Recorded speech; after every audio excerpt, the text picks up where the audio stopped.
So this is a good question about rabies at bakuna.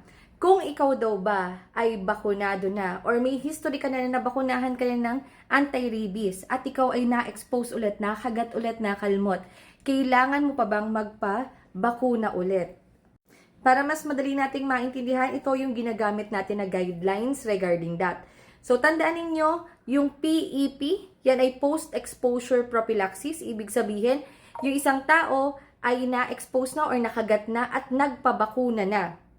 At yung PREP, yan naman yung pre-exposure prophylaxis. Ibig sabihin, hindi pa na-expose or nakakagat, nagpabakuna ka na para ready ka.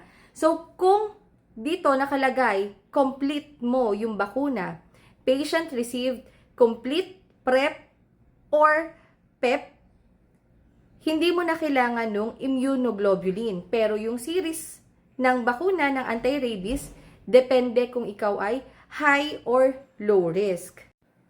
So, ito yung ginagamit natin para malaman kung high risk or low risk ka ng exposure.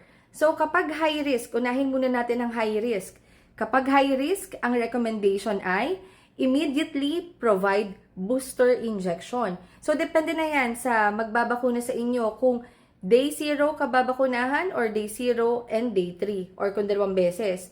So, kapag high risk ka, masasabi natin na high risk ka kung ikaw ay kinagat ng animal na hindi naman natin mauobserbahan, namatay or nagkaroon ng sakit. So, dito pumapasok yung hindi sa inyo yung aso, nakagat ka ng aso na hindi mo alam kung sino ang may-ari or asong gala, pusang gala. So, dyan yan papasok.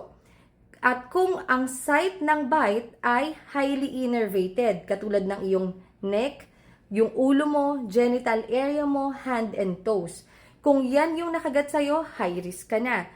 Kung multiple deep bites, ibig sabihin malalim at madami ang kagat sa'yo, kahit bakunado ka pa previously, kailangan mong magpabakuna dahil high risk of exposure ka na.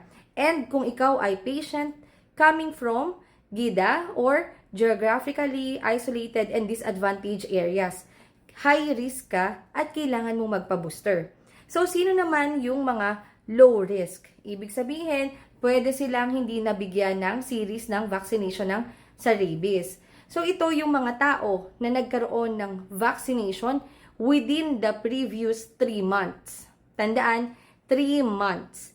And yung biting animal is healthy, owned, and available para maobserbahan. Halimbawa sa inyo yung aso, sa kapitbahay nyo, sa kaibigan nyo, kayang maobserbahan, bakunado din yung aso, at ikaw ay kumplita din ang bakuna. And biting animal is the same animal that bit the patient previously. Kung halimbawa, previously bakunado ka na, nakagat ka ulit ng sarili mo ulit na aso, or yun ulit yung nakakagat sa'yo or nakakalmot sa'yo.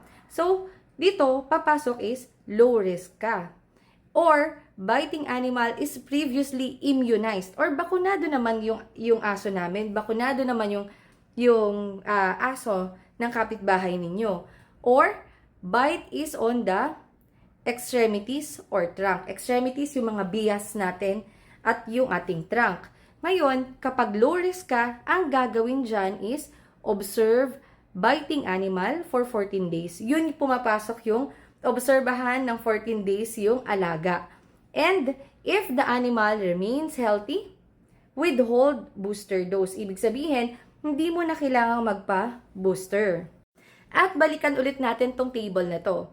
So, papaano naman kung ikaw ay completely nabakunahan ka na, pre-exposure or post-exposure prophylaxis, pero ikaw ay immunocompromised or mahina yung iyong immune system, or ang nakakagat sa'yo ay paniki or bat. So, ang recommendation, yes, kailangan mo ng immunoglobulin at kailangan mo ulit ng series ng bakuna. Kung ikaw naman ay hindi nakakumpleto, yung mga pasyente na, Dok, nabakunahan naman ako, pero isang beses lang, or hindi ko po natapos kasi hindi na po ako nakabalik dahil busy schedule or kung ano man ang dahilan, papasok ka dito. So, dito ang nakalagay, yung mga hindi nakakumpleto or naka-receive lang ng isa na post-exposure prophylaxis? Ang sagot is, kailangan mo ng immunoglobulin at kailangan mo ulit ng full course. Ibig sabihin, yung series of vaccination, kailangan mo po rin gawin ulit. So, hopefully na-explain ko ng mabuti. So, you can share this to other people or family ninyo or friends para alam ninyong lahat. So, sana nakatulong, ingat at bawal magkasakit.